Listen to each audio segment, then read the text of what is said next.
Welcome to our weird world, where each week we gather around the bonfire to uncover the world's most fascinating legends and mysteries. Tonight, we bring you the story of the Hungry Ghost Festival. So sit back, relax, and let the flames of our virtual campfire guide you through the crowded streets. In a forgotten valley, nestled between the steep, mist-covered mountains, lay the ancient village of Wang Shan. This village was unlike any other in the region, for it was known far and wide as the Village of Lanterns. Every year, as the 7th lunar month approached, the villagers would prepare for the most sacred and eerie event of their calendar, the Hungry Ghost Festival. The people of Wang Shan believed that during this month, the gates of the underworld opened, allowing spirits of the dead to roam the earth. These were not just any spirits, but the hungry ghosts, restless and vengeful, who had been denied a place in the afterlife. Some were souls who had died unjustly. Others were those who had committed sins too great to allow them entry into heaven, and many more were simply forgotten by their descendants, left to wander in eternal hunger. The village, steeped in ancient traditions, became a beacon for these spirits. As the festival drew near, Wang Shan transformed into a realm where the living and the dead coexisted in a delicate balance. The streets were adorned with lanterns, each glowing with a warm, ethereal light, guiding both villagers and spirits alike through the foggy nights. The villagers would place offerings of food, incense, and joss paper, symbolic money for the dead, on makeshift altars outside their homes, hoping to appease the wandering souls. But the festival was not just about appeasement, it was also a time of stories. The elders of Wang Shan would gather the young ones around the bonfire to recount the tales of the hungry ghosts. Stories passed down through the generations, with each more chilling than the last. One of the most famous stories in Wang Shan was that of Yáng Wěi, a young scholar who lived in the village centuries ago. Wei was known for his brilliance and ambition. He was the pride of his family, destined for greatness, or so it seemed. But his success came at a cost. In his quest for power and recognition, Yang made a pact with the dark spirit. He promised to offer sacrifices to the spirit in exchange for wisdom and fortune. The spirit, a cunning and malevolent entity, agreed, but with one condition. Yáng Wěi must never neglect the offerings, or he would face dire consequences. For years, the young man upheld his end of the bargain, and his life flourished for it. He passed the imperial exams with the highest honors, secured a prestigious position in the court, and amassed wealth beyond imagination. But as time went on, his success blinded him to his obligations. He grew arrogant, dismissing the spirit's demands as mere superstition. One fateful night, during the 7th month, Yáng Wěi forgot to make his offerings. The spirit, enraged by his neglect, unleashed his wrath upon him. Wei was found dead the next morning, his face twisted in terror and his body cold and lifeless. The villagers believed that his soul had been claimed by the hungry ghost, doomed to wander the earth, forever in search of the offerings he had been once denied. From that day on, Yáng Wěi became a cautionary tale in Wang Shan, a reminder of the dangers of greed and the importance of honoring the dead. His restless spirit was said to return every year during the Hungry Ghost Festival, seeking the offerings that might finally bring him peace. As the festival reached its peak, the villagers prepared for the most important ritual, the midnight feast. This was the time when the veil between the world was at its thinnest and the hungry ghosts were the most powerful. The feast was not a celebration for the living, but a solemn offering to the dead. The villagers gathered in the central square, where a grand altar had been erected. The altar was adorned with an array of foods: roast duck, steamed buns, fresh fruit, and sweets, meant to satisfy the hunger of the spirits. Incense burned in large braziers, filling the air with a thick, fragrant smoke that swirled in the night breeze. As the clock struck midnight, the village elder, a wise and venerable man named Old Zhang, stepped forward. He was the keeper of the village's traditions, the one who knew the old ways better than anyone. With a deep, resonant voice, he recited the ancient prayers, calling upon the spirits of the ancestors and the restless dead to partake in the feast. The villagers stood in silence, their faces illuminated by flickering lanterns. They knew that this was a time of great reverence, a moment when the past and the present converged.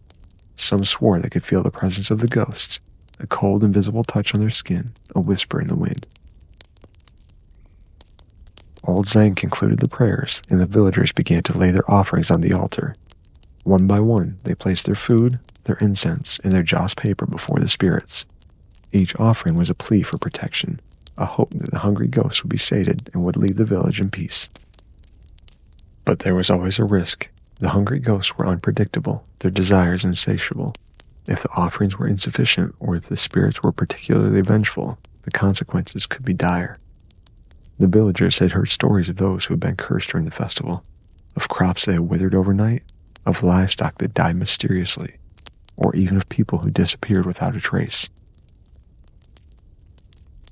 Among the stories told during the festival, one stood out for its tragic beauty. It was the tale of Sholan, a young woman from Wang Shan, and her ill-fated encounter with a ghost bride. Sholan was known for her kindness and her gentle heart. She was the daughter of a poor farmer, but her spirit was rich with compassion. She often visited the graves of those who had no living relatives, offering them food and prayers, hoping to ease their loneliness in the afterlife. One year, during the Hungry Ghost Festival, Sholan was walking home late at night when she saw a figure in the distance. It was a woman dressed in a red wedding gown, standing alone by the edge of the forest. The woman's face was hidden beneath a heavy veil, and her posture was one of deep sorrow. Sholan, feeling a pang of sympathy, approached the woman. "Are you lost?" she asked, her voice soft and kind. The woman did not respond. Instead, she lifted her veil, revealing a face as pale as the moon, with hollow eyes that seemed to gaze into another world. Sholan gasped, realizing that this was no ordinary woman. This was a ghost bride, a spirit of a young woman who had died before her wedding day, cursed to wander the earth in search of a husband. The ghost bride's lips parted, and she spoke in a voice that echoed like the wind through the trees. "I am alone," she said. "I seek a husband to join me in the afterlife. Will you help me find him?" Sholan was terrified, but her compassion outweighed her fear. She could not bear the thought of that spirit remaining in eternal loneliness. She agreed to help the ghost bride, but she knew that this was a dangerous task. To refuse a ghost bride was to invite a curse upon oneself, but to agree meant risking one's own life. For days, Sholan searched for a willing man, someone who would marry the ghost bride and join her in the afterlife, but no one in the village was willing to take on such a fate. Desperate and with time running out, Sholan made a fateful decision. She would marry the ghost bride herself. On the night of the wedding, Sholan dressed in a simple red gown and made her way to the edge of the forest. The ghost bride was waiting for her, a faint smile on her pale lips. The two women exchanged vows under the light of the full moon, and as they did, the ghost bride's form began to fade, dissolving into the night air. Sholan's body was found the next morning, lying peacefully on the forest floor. Her face was serene, her lips curved in a gentle smile. The villagers believed that she had sacrificed herself to free the ghost bride, and in doing so, had found peace in the afterlife. From that day on, Sholan was remembered as a heroine, her story told and retold during the Ghost Festival. Her sacrifice was a reminder of the power of compassion and of the thin line between the living and the dead. As the festival drew to a close, the villagers of Wang Shan breathed a sigh of relief. The midnight feast had passed without incident, and the spirits seemed to be at peace. But there was one final night, a night when the hungry ghosts were said to be at their most desperate. This was the night of reckoning, when the villagers would perform the final rituals and send the spirits back to the underworld. It was a night of both hope and fear, and while the rituals were meant to bring closure, they were also the last chance for the spirits to claim what they desired. Old Zhang, the village elder, knew the risks all too well. He had seen what could happen if the rituals went wrong. He had witnessed the wrath of the hungry ghosts, and he knew that this year something was different. The air was thicker, the shadows darker, and there was a sense of unease that lingered like a storm on the horizon. The villagers gathered once more in the central square, their faces tense with anticipation.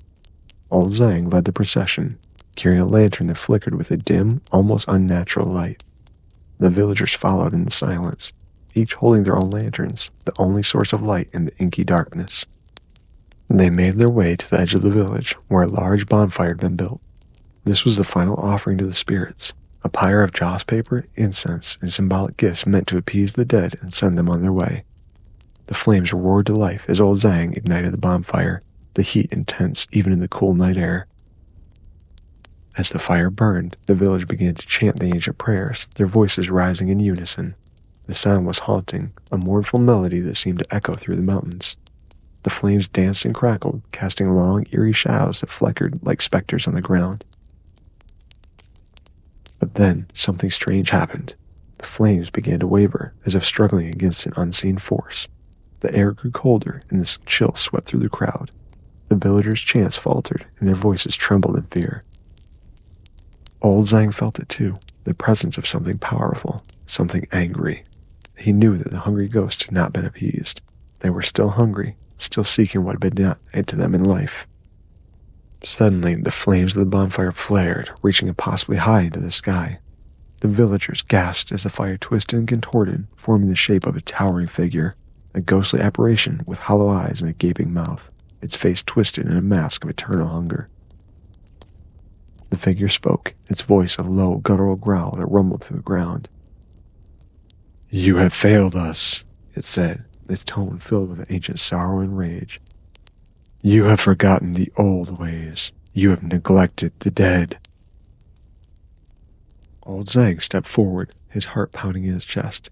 He knew that this was a test, a final chance to set things right. "We offer you our deepest apologies," he said, his voice steady despite the fear that gripped him. "We have not forgotten you. We honor you, and we seek to make amends." The ghostly figure loomed over him, its hollow eyes boring into his soul. For a moment, the air was thick with tension, the only sound the crackling of the flames. Then, slowly, the figure began to recede, the flames dimming as it faded into the night. The villagers stood in stunned silence, their breath held as they waited to see what would happen next.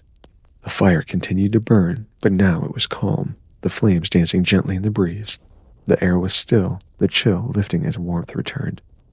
Old Zhang turned to the villagers, his face pale but resolute. "The spirits have spoken," he said. "We must never forget the old ways. We must honor the dead, for they are part of us, and we of them." The villagers nodded in solemn agreement, the weight of the night's event heavy on their shoulders. They knew that they had been given a warning, a reminder of the delicate balance between the living and the dead. As the bonfire burned down to embers, the villagers dispersed, each returned to their homes with a renewed sense of reverence. The Hungry Ghost Festival had come to an end, but the lessons it taught would remain with them always. Years passed, and the story of that fateful festival night became legend. The village of Wang Shan continued to honor the Hungry Ghost Festival with the same care and devotion, ensuring that the spirits were never forgotten. The tale of Yáng Wěi, the Ghost Bride, and the Night of Reckoning was told and retold, each generation adding their own embellishments and interpretations. But the core of the story remained the same, a reminder of the power of the past, the importance of honoring one's ancestors, and the ever-present connection between the living and the dead. The village of lanterns, with its mist-covered mountains and ancient traditions, became a symbol of the old ways, a place where the past was never truly forgotten. And every year, as the 7th lunar month approached, the villagers would prepare once more for the arrival of the hungry ghosts. They would light their lanterns, make their offerings, and gather around the bonfires to tell the stories that kept the spirits at bay. For they knew that in Wang Shan, the dead were never far away, and the line between this world and the next was always just a whisper in the wind. As we leave you here, remember, the legends of our weird world are boundless. If you've enjoyed immersing yourself in historic festivals with us, please share, like, and subscribe to our channel for more content. Your support enables us to stay true to the rituals of the past. Until next time, stay curious and beware the disapproval of the dead.